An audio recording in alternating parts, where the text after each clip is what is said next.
But first, is yesterday's official interest rate rise a good thing or a bad thing? If the PM's right, it's a sign of the strength of our economy, just about the strongest in the world, he says. To mitigate and to lessen the impact of these pressures that are occurring from all around the world, that is why Australia has found itself in a stronger position when it comes to issues of the pressures on inflation or pressures on rates. Australia is faring much better, and that's because of an economic plan that understands and preempts, in many respects, these impacts on the Australian economy. If the opposition is right, it's just another pain in your pocket with around $100 a month added to the cost of an average mortgage. A 0.25% increase, which is one of the possibilities being speculated about today, will increase payments by $124 a month. The real issue is not yesterday's 25 basis points rise, the first official rate hike in a decade.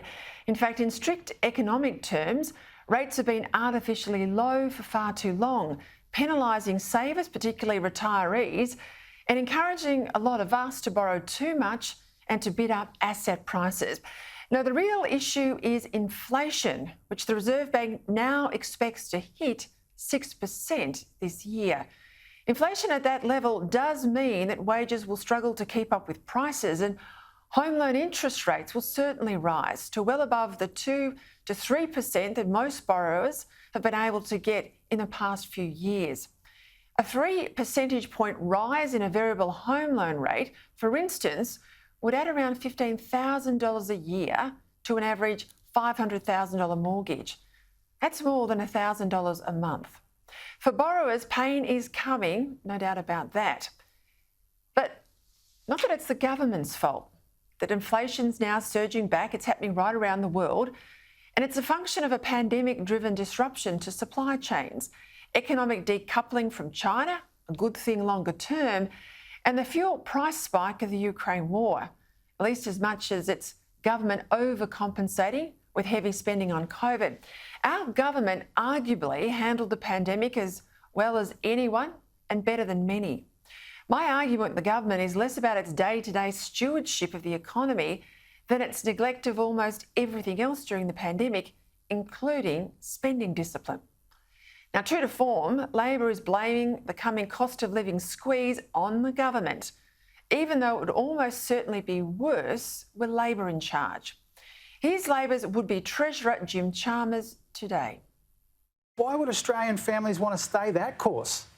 That course that this government has us on is punishing people. They're falling further and further behind. Their household budgets are getting pummeled by this triple whammy, this cost of living crisis. And so my big fear and my message to anybody who might still be watching is that the biggest risk here in this election is 3 more years of the same.